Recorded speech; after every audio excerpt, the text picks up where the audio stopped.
మీ విజయమ్మను రాజశేఖర రెడ్డి గారిని అభిమానించేవారు, వారికి రాజశేఖర రెడ్డి గారిని ప్రేమించే వారికి యావత్ కడప లోక్సభ నియోజకవర్గ ప్రజలందరికీ నా విన్నపం. రాజశేఖర రెడ్డి గారిని ఏ విధంగా మీరు అభిమానించారు, ఏ విధంగా హక్కును తీర్చుకున్నారు, ఏ విధంగా నిలబెట్టుకున్నారు, ఆయన కూడా ఆయన ఊపిరున్నంత వరకు ప్రజాసేవలో మీకే అంకితమయ్యారు. మీకు సేవ చేస్తానే ఆయన చనిపోయారు. ఈరోజు ఆయన ముద్దుబిడ్డ షర్మిలమ్మ పార్లమెంట్ కంటెస్ట్ చేస్తా ఉంది. ఈరోజు ఆ బిడ్డను ఆశీర్వదించమని, పార్లమెంటుకి పంపమని, ఆయనలాగా మీకు సేవ చేసే అవకాశం ఆమెకి ఇవ్వమని వాళ్ళందరినీ ప్రార్థిస్తున్నాం. మీ విజయమ్మను రాజశేఖర రెడ్డి గారిని అభిమానించేవారు, వారికి రాజశేఖర రెడ్డి గారిని ప్రేమించే వారికి యావత్ కడప లోక్సభ నియోజకవర్గ ప్రజలందరికీ నా విన్నపం. రాజశేఖర రెడ్డి గారిని ఏ విధంగా మీరు అభిమానించారు, ఏ విధంగా హక్కును తీర్చుకున్నారు, ఏ విధంగా నిలబెట్టుకున్నారు, ఆయన కూడా ఆయన ఊపిరున్నంత వరకు ప్రజాసేవలో మీకే అంకితమయ్యారు. మీకు సేవ చేస్తానే ఆయన చనిపోయారు. ఈరోజు ఆయన ముద్దుబిడ్డ షర్మిలమ్మ పార్లమెంట్ కంటెస్ట్ చేస్తా ఉంది. ఈరోజు ఆ బిడ్డను ఆశీర్వదించమని, పార్లమెంటుకి పంపమని, ఆయనలాగా మీకు సేవ చేసే అవకాశం ఆమెకి ఇవ్వమని వాళ్ళందరినీ ప్రార్థిస్తున్నాం. తన ప్రెస్ కాన్ఫరెన్స్ లో తాను లేవనెత్తిన ప్రశ్నలు సహేతుకమే కదా అని చెప్పి ఎవరైనా అవినాష్ వైపు ఎవరైనా మాట్లాడితే చాలు వెంటనే వారి మీద కూడా అడ్డగోలు ఆరోపణలు చేస్తూ కుట్ర రాజకీయాలు చేస్తూ ఉండడం ధర్మమేనా అని చెప్పి ఈ సందర్భంగా ప్రతి ఒక్కరిని కూడా అడుగుతా ఉన్నా. ఆలోచన చేయమని చెప్పి ప్రతి ఒక్కరిని కూడా అడుగుతా ఉన్నా. ఇలా చిన్నాలను ఓడించిన వారిని గెలిపించాలని తిరగడం కంటే దిగజారుడు రాజకీయాలు ఎక్కడైనా ఉంటాయా అని చెప్పి ఈ సందర్భంగా అడుగుతా ఉన్నా. మరో వంక కాంగ్రెస్ పార్టీకి ఓట్లు ఎన్నొచ్చాయి, మరో వంక నోటాకు వచ్చినన్ని ఓట్లు కూడా రాని కాంగ్రెస్ పార్టీతో, కాంగ్రెస్ పార్టీతో, రాష్ట్రాన్ని విడగొట్టిన కాంగ్రెస్ పార్టీతో, ప్రత్యేక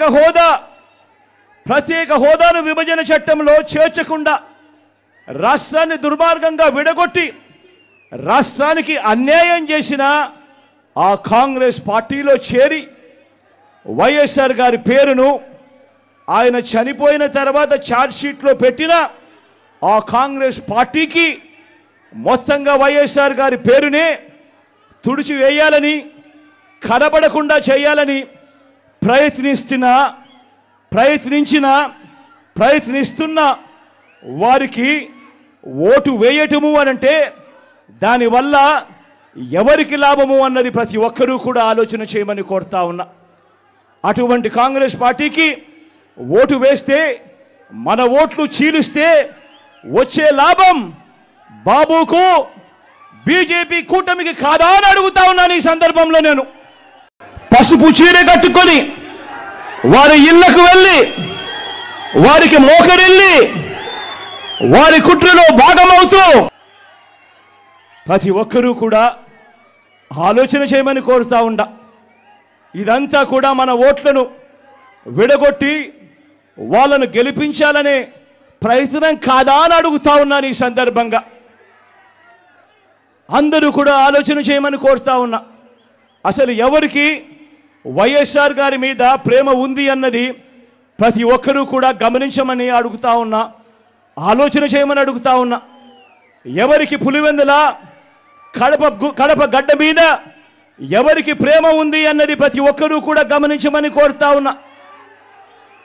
ఎవరికి ఈ పేర్లన్నీ, ఓ వైఎస్ఆర్ గారి పేరు, ఓ పులివెందుల పేరు, ఓ వైఎస్ఆర్ జిల్లా పేరు చిరస్థాయిగా ప్రజల గుండెల్లో నిలిచిపోవాలని ఆరాటపడుతున్న వారు ఎవరు అన్నది ప్రతి ఒక్కరూ కూడా ఆలోచన చేయమని కోరుతా ఉన్నా. మరో వంక ఈ పేర్లే లేకుండా చేయాలని ఆరాటపడతా ఉన్నా ఆ రెండు పార్టీలతో జతకట్టి తన సొంత లాభం కోసం, రాజకీయ స్వార్థం కోసం ఎవరు ఆ పేరు లేకుండా కుట్రలు చేస్తా ఉన్నారు అన్నది గమనించమని చెప్పి కూడా కోరుతా ఉన్నా. మరి ఇవన్నీ మరి ఇవన్నీ గమనించినప్పుడు ఎవరికైనా ఏమనిపిస్తుంది? మరి వీరు వైఎస్ఆర్ వారసులా, లేక వైఎస్ఆర్ గారు ఎవరితో బ్రతికుండగా యుద్ధం చేశారో, వైఎస్ఆర్ గారు అభిమానించే ప్రతి గ్రామంలోనూ అభిమానించే వాళ్ళు, ప్రతి గ్రామంలో అభిమానించే కార్యకర్త ఎవరితో అయితే యుద్ధం చేశారో ఆ చంద్రబాబుకు వారసులా అని చెప్పి మీరే ఆలోచన చేయమని చెప్పి ప్రతి ఒక్కరిని కూడా కోరుతా ఉన్నా.